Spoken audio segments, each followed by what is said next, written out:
Chers amis, Shabbat Shalom, nous allons entamer aujourd'hui l'étude de la Sidra de Noach, deuxième Sidra du livre de Bereshit.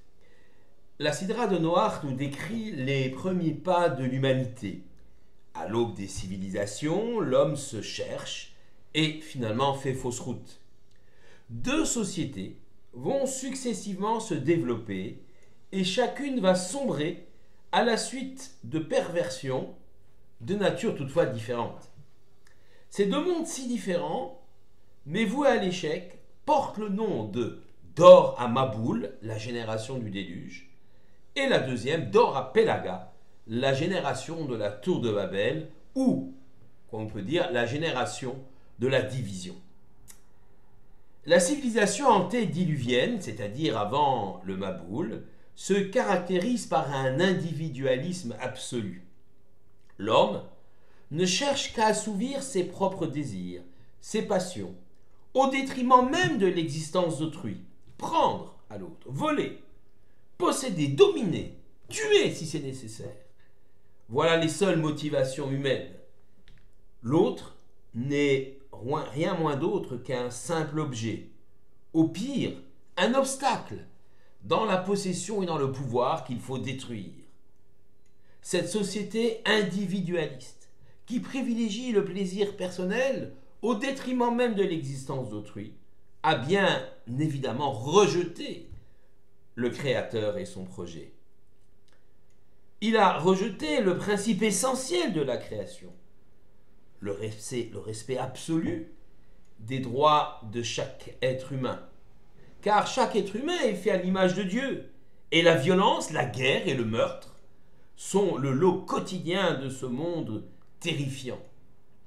Les hommes se sont certes inventés des dieux, mais ceux-ci leur ressemblent. Ces dieux, ces idoles, sont mus par des désirs, des passions. Ils se querellent, se font la guerre. Et un tel monde, bien sûr, n'a pas d'avenir. Si l'homme ne voit dans son semblable qu'un rival à écarter, ou pire à détruire, un objet pour assouvir son désir, l'humanité ne peut poursuivre son histoire. L'humanité ne peut absolument se construire. L'Éternel tranche alors. Ce monde sera balayé par le déluge. Seul Noach et sa famille pourront y échapper. Noach, lui, a une vision différente. Ima Elokim taler Noach. Noach marche avec l'Éternel. Tzadik Tamim Ayabedorotav est un juste parfait dans ces générations. Il y a une discussion, bien sûr, à savoir quel type de juste c'est, si c'est un juste dans sa génération. Certains l'expliquent par le shvar, c'est-à-dire pas une louange adressée à Noach. Dans une telle société, Noach a un mérite immense de ne pas s'être laissé influencer, contaminé par l'idéologie dominante, individualiste de cette société. Il s'est extrait de cela et a pu donc sauver ainsi sa famille ainsi que tout le monde animal. Mais certains expliquent ça l'egnaï, c'est-à-dire dévalorisent quelque peu la tzidkout, c'est-à-dire la qualité de juste de Noach. Pourquoi ? Eh bien, contrairement à Abraham, qui, lorsque l'Éternel va lui proposer de détruire Sodome et Gomorrhe, va défendre ses populations, en vain, mais il va quand même le faire. Noach n'aura pas un mot de compassion pour ses contemporains envers Dieu, il ne va pas chercher à les défendre, il obéira simplement à Dieu, et construira son arche, abandonnant l'humanité à son sort. Elle l'a bien mérité, certes, mais bon, Noach aurait pu tout de même intervenir. Donc Noach est un personnage de son temps, juste certes, mais juste relatif. S'il avait vécu à l'époque d'Abraham, il n'aurait été qu'une personne de bien, mais pas véritablement injuste.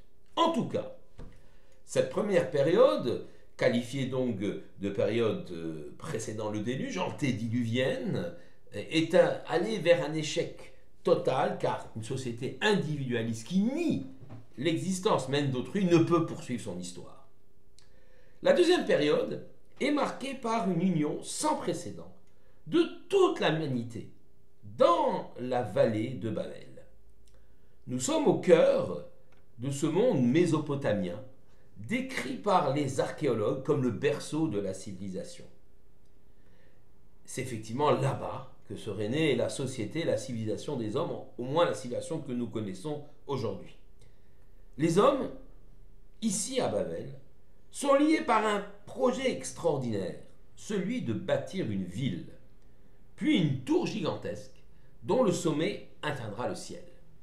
Ils sont dirigés par un espèce de dictateur, Nimrod, tout-puissant. Mais ils ne se font pas la guerre. Il y a un ordre dans cette société, une forme de justice, même s'il y a une dictature. Donc on n'est pas dans une société complètement débridée, comme on a pu le voir avant le déluge. C'est peut-être même d'ailleurs le contraire. La Torah nous explique simplement qu'en construisant cette ville et cette tour, ils avaient le désir, ces peuples, de se faire un nom. Peut-être pour ne pas être oubliés dans l'histoire. Et la Torah précise également qu'ils ont bâti cet édifice avec des briques qu'ils ont entièrement fabriquées eux-mêmes, au lieu de pierres qu'il aurait suffi de tailler. Ce détail, insignifiant a priori, a pourtant son importance. Le Midrash Tanhuma nous explique les motivations de ces Babyloniens. Sous la conduite de leur souverain tout-puissant, Nimrod, ils désiraient les cieux. Ils voulaient conquérir ces territoires célestes et les disputer au tout-puissant lui-même. Ils avaient eux-mêmes placé une statue colossale, portant un glaive dirigé vers le ciel, au sommet de la tour. Le Midrash Rabbah explique que la tour est le fruit de la réflexion des savants, certes un peu fous, de Babel. Ces sages auraient calculé que tous les 1658 ans, le ciel allait leur tomber sur la tête, selon une formule bien connue, sous la forme d'un déluge dévastateur. Pour lutter contre ce fléau, il fallait bâtir un pilier gigantesque pour maintenir en place les cieux. Peut-être même un deuxième pilier, peut-être c'était qu'une partie de la construction, il aurait peut-être fallu un deuxième pilier. Au-delà de l'anecdote, certes un peu humoristique, que rapporte le Midrash, il y a tout de même une idée très noble. Rassembler les hommes et rechercher ensemble les moyens scientifiques et techniques pour lutter contre les fléaux naturels de ce monde. N'est-ce pas là une noble et grande cause? En vérité, le déluge qui s'était abattu sur l'humanité n'était pas de l'ordre de la catastrophe naturelle, mais bien de l'ordre d'un châtiment divin. Les deux explications que nous avons fournies se recoupent. Dans un cas, comme dans l'autre, ce qui réside au fond du cœur de ces individus, qui voulaient construire les uns une tour et les autres se rebeller, c'est la volonté de s'affranchir du joug divin.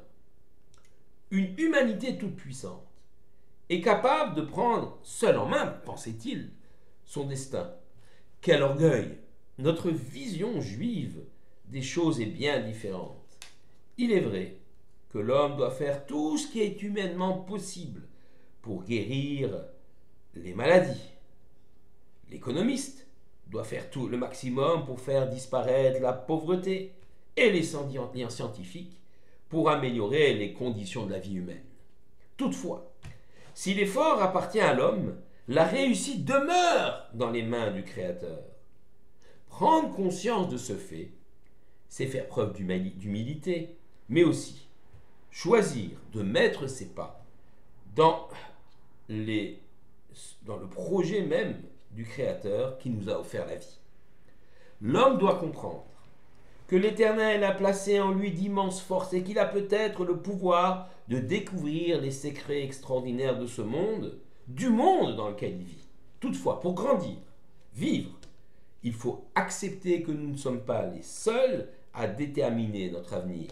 Nous sommes, et c'est là une fonction d'une grande noblesse, les associés du Tout-Puissant dans l'œuvre de la création.